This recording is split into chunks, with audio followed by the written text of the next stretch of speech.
Welcome to Catwood's Kitchen. I hope you're having a great day. Today I'll be showing you how to make homemade hummus completely from scratch. I'm starting out by juicing 1 lime. You can also use lemon juice or a splash of vinegar if you don't have any citrus on hand.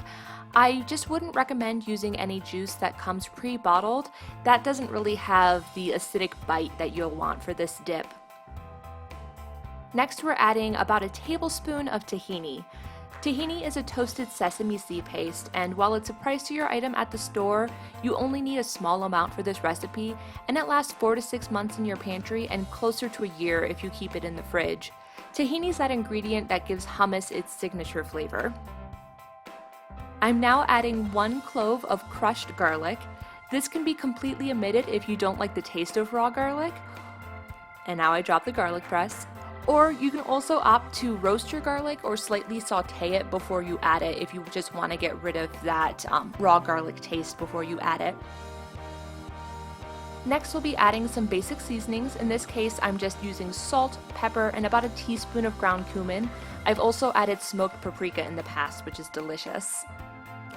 I'm using an immersion blender at home, but this next step can also be accomplished with a whisk if you don't have an immersion blender, or you can of course put this into a food processor or a standing blender.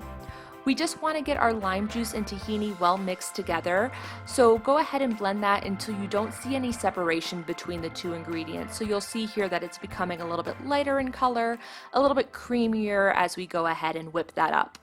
Next, we have the main ingredient of hummus, which is chickpeas. These chickpeas I cooked in my Instant Pot.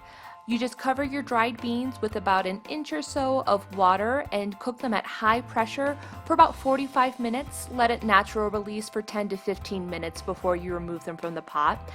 Of course, you can just drain a few cans of chickpeas if you want to have that extra convenience, but your dip will just be a little bit more expensive than the price I'm quoting using dried beans. If you do use canned, make sure just to drain your chickpeas before you add them to your dip. Now I'm going to use that same stick blender to puree my chickpeas. If you don't have a blender or food processor at home, again, you can definitely use a potato masher or even a fork if you've got a lot of patience. Your dip will end up a little bit chunkier than mine, but no less delicious. I've definitely done it with a potato masher at home before I had any kind of blender, and again, it's just going to be a little bit chunkier. I like to also add a drizzle of olive oil into my hummus at this stage. Adding that little bit of extra fat gives a much more satisfying mouthfeel to the dip, and a high quality olive oil will enhance all of the flavors that we've added thus far. So just go ahead and blend that oil in until you don't see much in the way of streaks.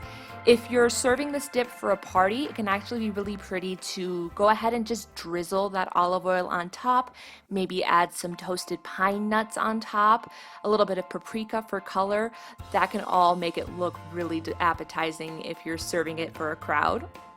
At this point, your hummus is fully completed and ready to taste. I decided to add some more salt and pepper to my dip.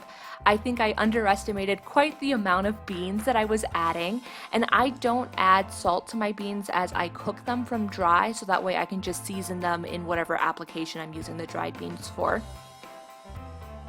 So let's go through a little bit of a pricing breakdown and cost comparison of homemade hummus versus purchased at the store. We used half a pound of dried chickpeas for 75 cents.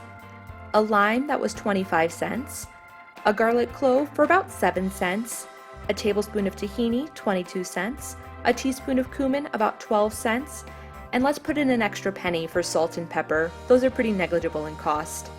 This made 30 ounces of hummus for $1.42. I looked up the cost of a popular brand at the store, and even on sale, it was $12.87 if I were to purchase 30 ounces of the dip at the store. So ours at $1.42 came in at only 11% of the cost. Think of that, you can get 10 times as much hummus by just making it at home.